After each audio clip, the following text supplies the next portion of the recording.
Let's get more on this now. A senior fellow at the Atlantic Council Global Energy Center, Ellen Wald, joins us from Vienna. And she's also the author of Saudi Inc. Thanks so much for speaking to us on TRT World. Now, there's a lot of media and market attention on this OPEC meeting. Why is this one particularly significant?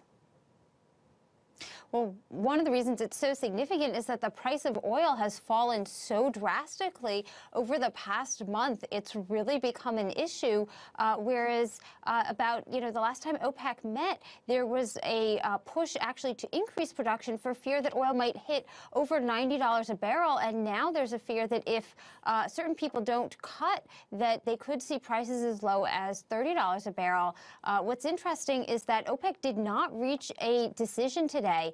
It was kind of a stunner where they announced there would just be no press conference and everything would be decided tomorrow when they have the larger OPEC Plus meeting with Russia. Right now they're talking about a 1 million barrel per day cut, including with OPEC, including Russia, which is really probably not as much as the market was hoping to see.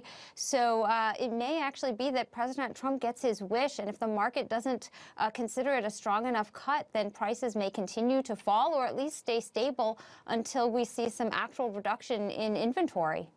And what is the sticking point here at all? You mentioned Russia, and is that proving to be a sticking point?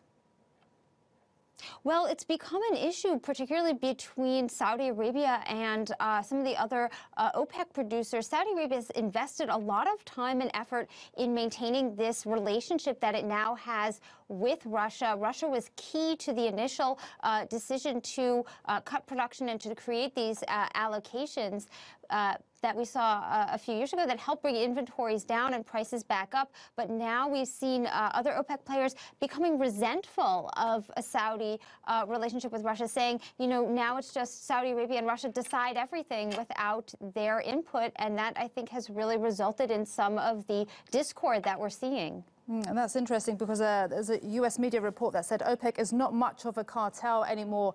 It's the global markets. Its role is often exaggerated in the global markets, and the real power rests with Saudi Arabia. Do you agree?